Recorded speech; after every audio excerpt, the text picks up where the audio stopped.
So take us back to, 2019 when you're doing the walk. What was the impetus to sort of take it to the next level and do Everest? Uh, I always had this inkling before I started my walk across America that I had a little bit more in me than I was giving to the Hmm. world. I was sitting in a lot of dark rooms in West Hollywood and writing pop songs, this kind of thing. And so, uh, man, I just feel like there's a little more inside me. So I started walking, and I walked months and months and 100 miles, 200 miles, 1,000 miles.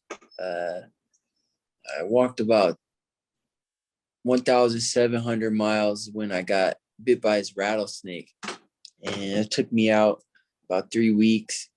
My leg blew up and all stuff, and I was able to heal up, go back to the spot that it bit me at, keep walking, and soon thereafter, I went up and over the Rocky Mountains, and I just was walking and had uh, some hours, well, many hours to reflect on what I just done. Like, a few weeks before, I couldn't walk at all. I had a walker, I was in crutches, all this stuff. And there I was, and I had just gone up and over the Rockies, what I thought was probably the hardest part of the whole thing. And I thought, hey man, maybe I'm wrong. Maybe there's not a little more in here. Maybe there's more than I thought. And so this is the day I started dreaming about Mount Everest. And by the time I finished walking across America, I had a pretty good idea that's what I wanted to do next. But I had some more research to do. I needed to understand the risk and talk to people who had been there and that kind of thing. And I started training 2 weeks after. Started Wow. training 2 weeks after I finished, and I've been doing it pretty much full time. I didn't announce it until a month or two ago, but this has been my life. Mount Everest has been my life for a year and a half, and and yeah, that's really how it started. Of course, the reason that you're doing this and looking at how much money that you've raised in the last couple months on this for the Detroit Justice Center. So can you talk a little bit more about sort of why that was the charity that you wanted to be represented on this climb, and what the sort of thought behind that was? Yeah, I was born in Detroit. I grew up in Southfield, Michigan, which is a predominantly black city. So resultantly, when I grew up, most of my friends are happen to be black. And just before we turn 18, every single one of them has some kind of horror story with the police. They're just normal, good kids, just like me.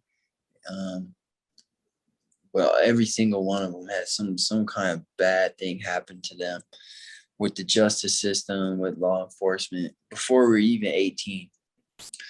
So this always like just been a cause. I don't like that. I don't think it should be like that. And this is a nonprofit law firm that's doing the work to make our city better, and they do great work.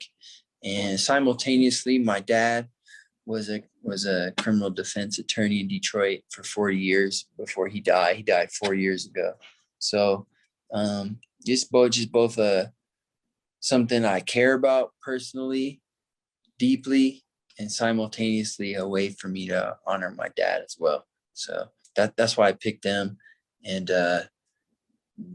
they're just doing the real work there.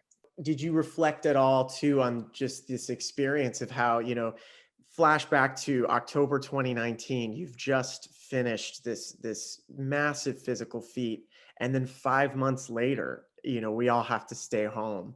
How did you reflect at all on just what that experience was like, being able to travel through the country the way that you did? And I saw too that some people had ended up walking with you, right, for certain parts of the journey, and you met a lot of people, I'm sure, along the way.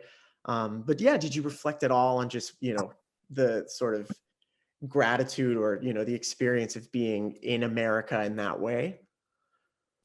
Yeah, we talk about, joked around. Like, I had two guys that ran support for me. It was one that they would take turns. So I always had one guy that was, had my back out there. And so we joke, man, like, I'm glad we got that done the year before, So Yeah. yeah, it was great. That was life-changing experience, Everest life-changing experience. I like goals that, they're gonna change you in some way, do something that big. Especially when you like when I set these goals, I'm incapable of completing them. The current version of myself is not good enough. So I have to become a new motherfucker in order for this goal to happen. And I like goals like that because you're gonna grow. That's worthwhile.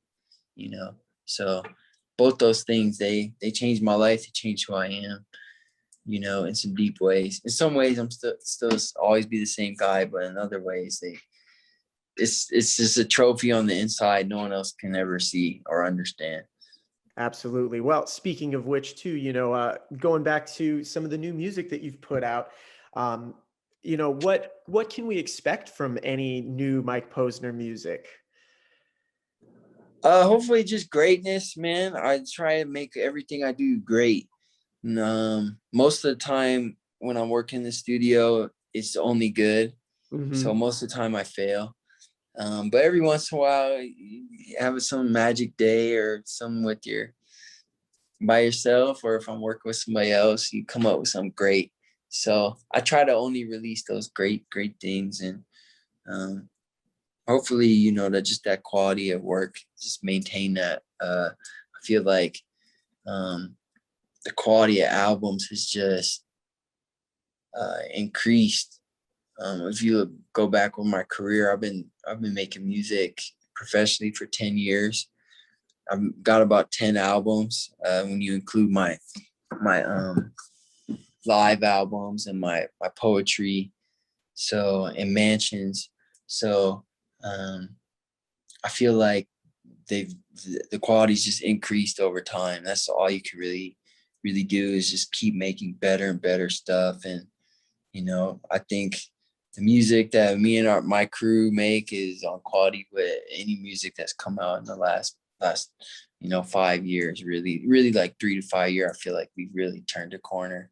So I just want to keep pushing it and keep getting better, see Definitely. how far I could take it.